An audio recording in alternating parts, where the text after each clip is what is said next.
पानी का संबंध क्या किसान से है वो सब लोग जानते हैं। जब पानी होगा तो फसलें हमारी ठीक होगी। पानी कैसे आएगा? पानी आएगा पेड़ से, और पेड़ से हमारा फिजिकल रिलेशनशिप कैसे होगा? आंदोलन की तो बात हम रोज कर ही रहे, कुछ काम की भी बात कर लो। पेड़ ना कटे, उसकी थोड़ी क्या होगी? उससे हमारे शरीर का क्या संबंध होगा? पेड़ से उससे फिजिकल रिलेशनशिप हमारी कैसी होगी? उसमें भी हम जरा चर्चा कर ले। बहुत पॉलिसी हम सरकारों को उनको बताते रहे, वो लागू नहीं हुई, लेकिन यहाँ पे कुछ सामाजिक बातें भी हो जानी चाहिए। जैसे उदाहरण के तौर पे कोई भी आदमी अमर यहाँ पे नहीं है। जो इस पृथ्वी पे आया है उसको ऊपर जाना है, ये सत्य है। सब जाएंगे, कोई नहीं रहना यहाँ पे, सब जाएंगे। कोई 10 दिन आगे चल जाएगा, कोई पीछे चल जाएगा। अब हमको पर्यावरण और जल कैसे संरक्षित रहेगा उसका फार्मूला समझ लो। वो फार्मूला रहेगा, अगर किसी के परिवार में जेंट्स की डेथ होती है, आप उसकी जो राखी होती है, उसके जो पुष्प होते हैं, वे आप नदियों सरोवर में सलाते हो। उसकी बजाय आप उसको 5-10 पेड़ आप लगाओ, उसकी जड़ों में लगा दो। जैसे ही वो पेड़ बड़ा होगा तो जो जेंट्स होगा उसमें छायादार वृक्ष आप लगाओगे, तो हमेशा उन बुजुर्गों की, उस परिवार की छाया वो हमेशा देता रहेगा। उससे एक हमारा फिजिकल रिलेशनशिप उस पेड़ से हो जाएगा। आप कभी जीवन में उसको काट नहीं सकते। अगर लेडीज की, हमारे माता की, दादी की, बहन की, किसी की एक्सपायर कोई होता है, उसके आप पुष्प लोगे, उस पर आप फलदार वृक्ष उस पर लगा दोगे, तो जैसे ही उस पर फल देगा, क्योंकि माता का रूप है देने का, वो हमेशा आशीर्वाद देती है, तो हमेशा जो फल आप उसको खाओगे याद रहेगा। उससे एक उस परिवार का, सबका एक फिजिकल रिलेशनशिप हो जाएगा। 15 साल में हिंदुस्तान में जंगल खड़े हो जाएंगे। जंगल खड़े होंगे तो वर्षा ज्यादा होगी, वर्षा ज्यादा होगी तो अन्न ज्यादा होगा। पूरी दुनिया में जो पर्यावरण खराब हो रहा है, हिंदुस्तान पूरी दुनिया को पर्यावरण के क्षेत्र में सबसे बड़ी मिसाल कायम होगी। ये आप सब लोग इसकी शुरुआत करोगे इस मंच के माध्यम से। हमको खाना पीना क्या चाहिए, हम वो चीज भी भूल गए। अभी बुजुर्गों वाले जो हमारे पास में है, हम 40 डिग्री और 35 डिग्री के टेम्परेचर में गोभी का इस्तेमाल कर रहे हैं, हम पालक का इस्तेमाल कर रहे हैं। ये तो पूरी सब्जी, ये जो चीजें थी ये तो सर्दी की थी, हम इसको गर्मी में खा रहे तो उससे बीमारियां पैदा होगी। हम कोल्ड ड्रिंक पी रहे, क्या किसी को पता है कि कोल्ड ड्रिंक किस चीज से बनती है? चलो आपको नहीं पता, जिसके आप घर पर जा रहे हैं उसको पता हो। चलो उसको भी नहीं पता, वो किस कंपनी में किस, उसका मालिक कौन है उसको पता होगा। जब उसके मालिक को नहीं जानते, पियाने वाले को नहीं जानते, आप नहीं जानते, तो क्यों इस्तेमाल कर रहे? किसान की आमदनी जब दुगनी होगी जब आप खेत से उत्पादन चीज का इस्तेमाल करोगे। जब आप दूध दही का इस्तेमाल करोगे तो दूध के उत्पादन के किसान को फायदा होगा। जब आप नारियल का इस्तेमाल करोगे तो साउथ जो समुद्र के पास में हमारा किसान है उसको फायदा होगा। कोल्ड ड्रिंक पियोगे तो कंपनी को फायदा होगा। नारियल इस तरह का इस्तेमाल करोगे तो किसान को फायदा होगा।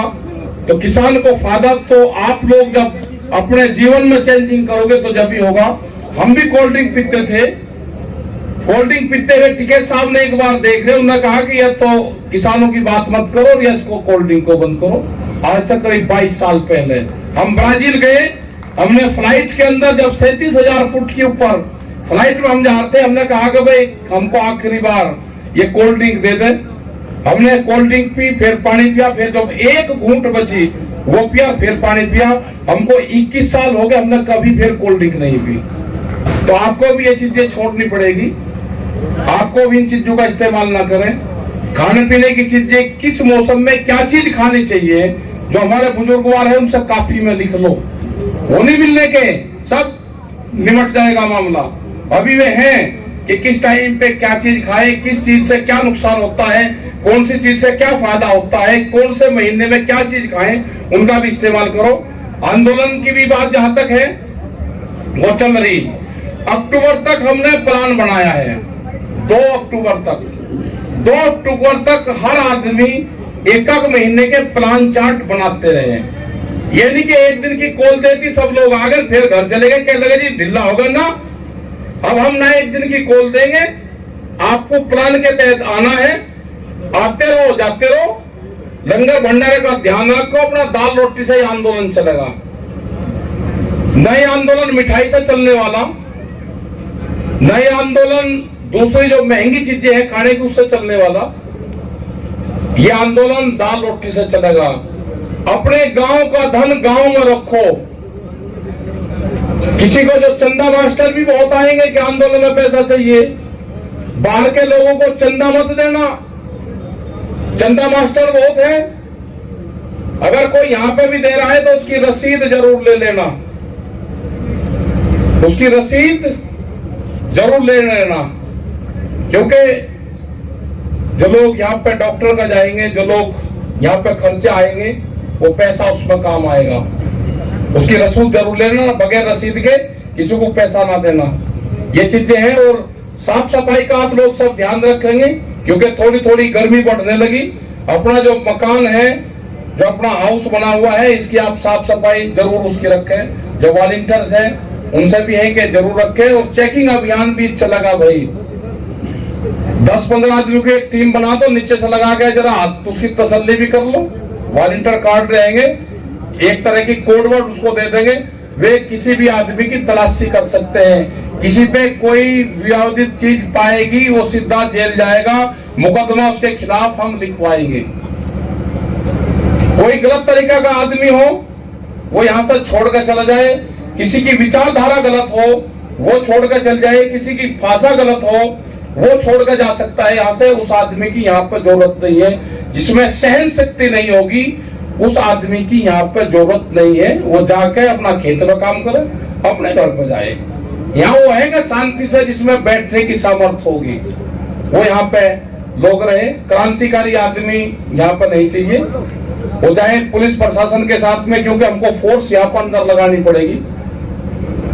हम पुलिस प्रशासन से भी हम बात करेंगे कि कुछ फोर्स यहाँ पे हमको अंदर भी चाहिएगी। यहाँ पे बैटरी की चोरी हुई है, एक किस्म का जो बाहर के जो वो लोग हैं वो यहाँ से चोरी करना सीख गए हैं। अब उनसे भी सक्रिय रहना, हमको पुलिस की पोस्ट भी बतानी पड़ेगी। और पुलिस भी किसी से भी पूछ सकती है, कोई बैटरी लेकर जा रहा, कोई सामान लेकर जा रहा बाहर की तरफ, को कौन वो आदमी है, उसको भी अपना हम भी पूछ जाएंगे, पुलिस भी पूछ जाएगी। तो इन चीजों का आप ध्यान रखें सब। जय हिंद, जय भारत।